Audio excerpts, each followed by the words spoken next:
Hi guys, કેમ છો બધા? So this is me Shruti Panchal.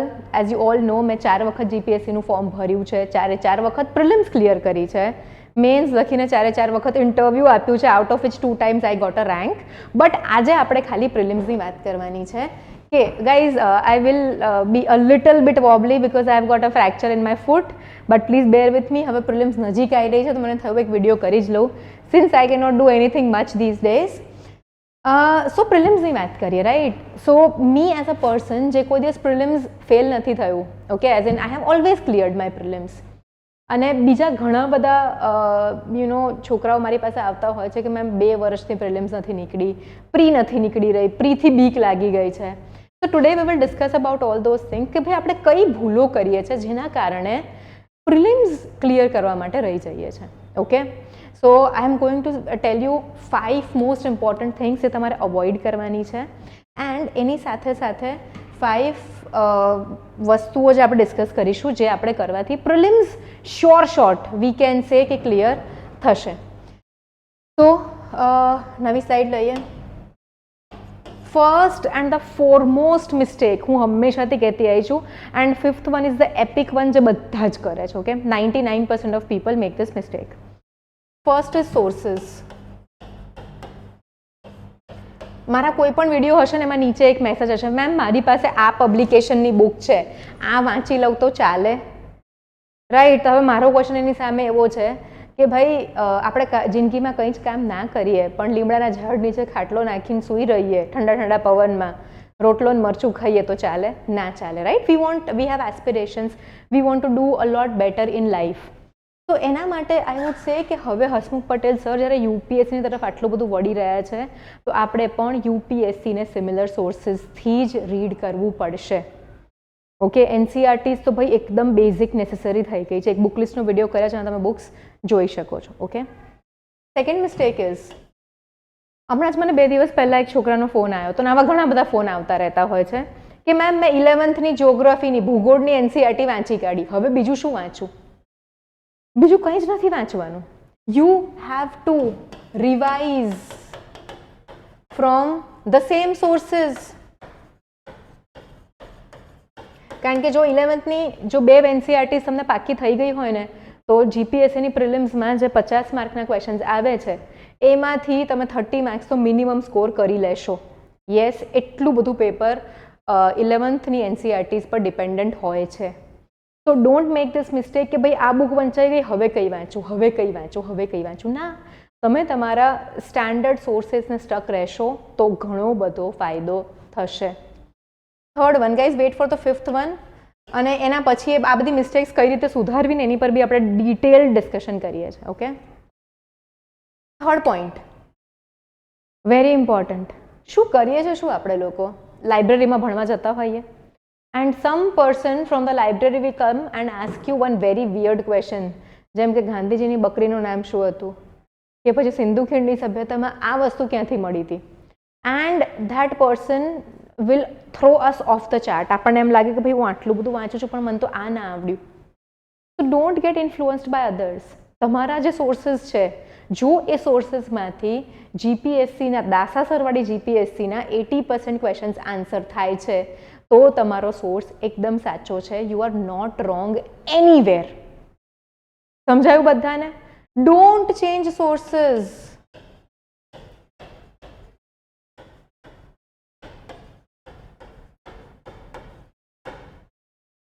Fourth mistake, only reading. આવા અમારી બેચમાં ઘણા છોકરાઓ છે, એમને કીધું હોય ને કે 11th ચેપ્ટર વાંચવાનું તો શું કરશે ખબર છે? આખું એક વખત વાંચી જશે, પછી કહેશે મેમ વંચાઈ ગયું, પછી કંઈક પૂછો ને તો કંઈ જ ના આવડે. આની સાથે સાથે તમારે એક્ટિવ રિકોલિંગ કરવું પડે. ઘણા લોકોને ખબર હશે, ઘણા લોકોને નહીં ખબર હોય. નાના હોઈએ ત્યારે બુકમાં આપણે વાંચીએ, પછી ઘણા લોકોની વાત હતો કે ઉપર હાથ રાખીને પછી એની જ વસ્તુ ફરી બોલવાનો ટ્રાય કરશે, એ વસ્તુ યાદ રાખવાનો ટ્રાય કરશે. This is very important. અને active recalling is your form of revision. જો તમારે સારામાં સારા માર્ક્સ જોઈએ છે તો active recalling is your form of revision, બરાબર? અને 5th and the biggest mistake, no tests. આ સૌથી મોટી મિસ્ટેક છે. ઘણા બધા છોકરાઓને ડર લાગે, બરાબર? ડર લાગે એટલે શું થાય? જો ટેસ્ટમાં ઓછા માર્ક્સ આવી ગયા તો એકદમ કોન્ફિડન્સ ઓછો થઈ જાય, વધારે માર્ક્સ આવી ગયા તો આપણે પાસ છે એવું મનથી સમજી લઈએ. So lot of factors are happening. અને બીજું ઘણા લોકોને એવું થાય કે ભાઈ મારે ટેસ્ટ આપવી જ નથી, બીજા લોકોને ખબર પડશે મારી બુદ્ધિનો આંક કેટલો છે. કારણ કે જીપીએસસી કે યુપીએસસીની એક્ઝામ હોય ને એમાં તમને ખબર છે જીપીએસસીમાં 400 ક્વેશ્ચન્સ છે, એમાંથી જે ટોપર હશે ને એને પણ માત્ર ને માત્ર 40 ક્વેશ્ચન્સનો આન્સર શોર્ટ આવડતો હશે. 40 ક્વેશ્ચન મિનિમમ એવા છે જે આપણે ટચ નથી કરવાના. બાકીના જે ક્વેશ્ચન્સ છે એમાં તમારી એક્યુરસી કેટલી છે એની પર ડિપેન્ડ કરશે તમે પાસ થાવ છો કે નથી થતા. મેં જ્યારે પણ પ્રિલિમ્સની તૈયારી કરી છે મેં હંમેશા એ ધ્યાન રાખ્યું છે કે હું જે છે ને એ ટેસ્ટ આપીને સમજું કે કઈ રીતે મારે ઓપ્શન્સને જોવાના છે, કઈ રીતે ઓપ્શન્સને એલિમિનેટ કરવાના છે. મારે બીજો એક મોટો ક્વેશ્ચન મને ફોન કરીને છોકરાઓ પૂછે મેમ કેટલા ક્વેશ્ચન અટેમ્પ્ટ કરવાના. હવે આ એક બહુ પર્સનલાઇઝડ વસ્તુ છે, બરાબર? દરેક સબ્જેક્ટ પ્રમાણે તમારી એક્યુરસી અલગ હોય, દરેક સબ્જેક્ટ પ્રમાણે તમારી સ્ટ્રેટેજી અલગ હોવી જોઈએ. ચલો તમને હું બતાડું કઈ રીતે કરવું જોઈએ અને હું કઈ રીતે કરતી. જસ્ટ ગીવ મી અ સેકન્ડ. નથી પેલો વાયર આપને બેટા.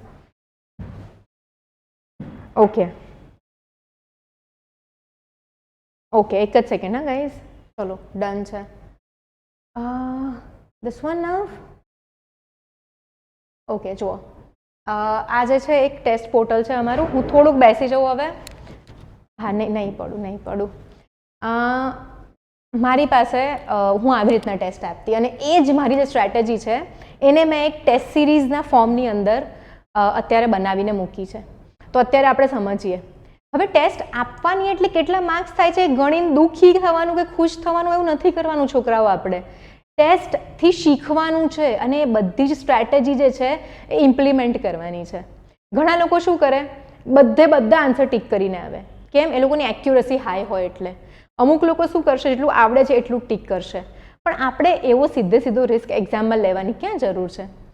જો સમજીએ, આ અમારું ટેસ્ટ પોર્ટલ છે. હું હિસ્ટ્રીની 2 ટેસ્ટ મુકાઈ ગઈ છે. હું આ વાળી ટેસ્ટ અટેમ્પ્ટ કરવાનો ટ્રાય કરું છું. અરે ઉભા રહો એક સેકન્ડ. ટેસ્ટ અટેમ્પ્ટ કરીએ કોઈ પણ ટેસ્ટ. ઓકે, તો અહીંયા આગળ તમે જોશો તો ક્વેશ્ચન બહુ ઝીણા ફોન્ટમાં દેખાતો હશે તમને લોકોને. થોડુંક હું અહીંથી કરું. ગુજરાતના બહાદુર શાહ અને પોર્ટુગીઝ વચ્ચેની સંધિ, બેસિનની સંધિ મહત્વપૂર્ણ હતી કારણ કે. હવે અત્યારે આપણે ક્વેશ્ચન સાચો છે ખોટો છે એની ઉપર નથી જવું, બરાબર? તો what we are going to do is મેં એક આન્સર ટીક કર્યો, save and next. Review and next એટલે તમે પાછા આવીને વિચારણા કરશો. Save and next. હું અત્યારે કોઈ પણ રેન્ડમ ઓપ્શન્સ ક્લિક કરી રહી છું તમને બતાવવા માટે. ઓકે, તો આ સેવ એન્ડ નેક્સ્ટ થઈ રહ્યા છે.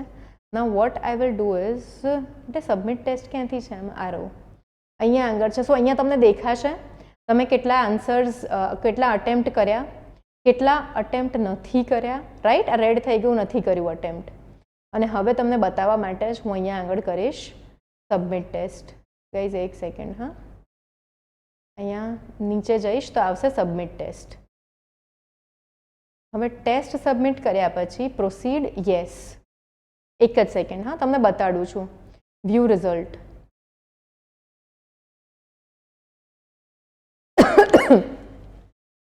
તો અહીંયા મને બતાવે છે મારો સ્કોર. સ્કોર પર આપણે બહુ ધ્યાન આપવાનું જ નથી.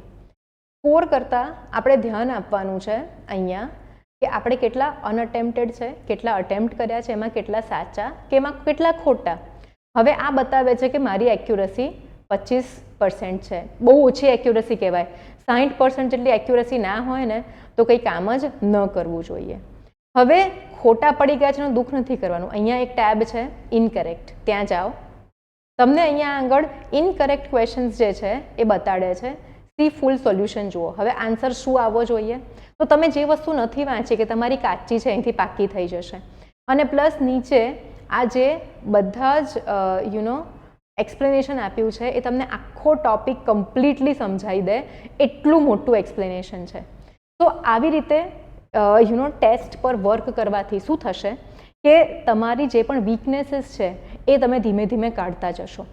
જે કરેક્ટ છે એનું પણ સેમ વે અહીંયા દેખાશે, રાઈટ. જે અનઅટેમ્પ્ટેડ છે, આપણે અટેમ્પ્ટ કર્યા જ નથી, છોડી દીધા છે એક્ઝામમાં, તો જુઓ એનો સાચો આન્સર આવી ગયો. અને અહીંયા આગળ નીચે જશો તો આટલું બધું ડિટેલ એક્સપ્લેનેશન છે.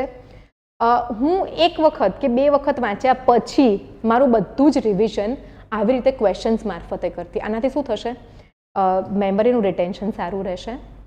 એન્ડ ગાઈઝ પ્લીઝ ગભરાઓ નહીં, શરમાઓ નહીં, અને આ બધો જે ફોબિયા છે ને ટેસ્ટનો એ ક્યાંક ને ક્યાંક મગજમાંથી કાઢી નાખો, જેથી કરીને તમને એક્ઝામની અંદર તમે અલગ અલગ સ્ટ્રેટેજી અપનાવી શકો. બરાબર, એક ટેસ્ટમાં હું શું કરતી કે બધા જ અટેમ્પ્ટ કરું અને જોઉં કેટલો સ્કોર આવે છે. એક ટેસ્ટમાં હું એવું કરતી કે મને આવડે છે એટલા જ અટેમ્પ્ટ કરતી, પછી ચેક કરતી કેટલો સ્કોર આવે છે. દરેક જણની એક્યુરસી અલગ હશે. એક્યુરસી આ એક્સરસાઇઝ કરવાથી વધશે. ઓકે, આ અમારું ટેસ્ટ પોર્ટલ છે. હું એમ નથી કહેતી અમારી ટેસ્ટ સિરીઝ પરચેસ કરો. તમે કોઈ પણ ટેસ્ટ આપો, પણ લેવલના ક્વેશ્ચન્સ હોવા જોઈએ, એનસીઆરટીના ક્વેશ્ચન હોવા જોઈએ, યુપીએસસી ટાઈપ થોડાક ક્વેશ્ચન્સનું ફોર્મેટિંગ હોવું જોઈએ. એવી કોઈ પણ ટેસ્ટ સિરીઝ લઈ લો. અને રોજના 50 ક્વેશ્ચન તો હવે ટાઈમ આવી ગયો છે કે સોલ્વ કરવા જ પડશે આપણે, તો જ ક્યાંક જઈને આપણું એક્ઝામમાં સ્ટેન્ડિંગ રહેશે.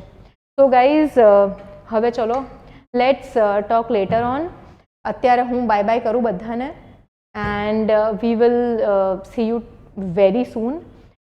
નાની મોટી કંઈક સિરીઝ કાઢવાની ઈચ્છા છે મારી તમારે લોકોની સાથે, કે હું દર 2 દિવસે એક વખત આવીને કોઈક મુદ્દા પર, તમે જે મને કીધું એ મુદ્દા પર ચર્ચા કરું. But till then bye bye, take care, see you.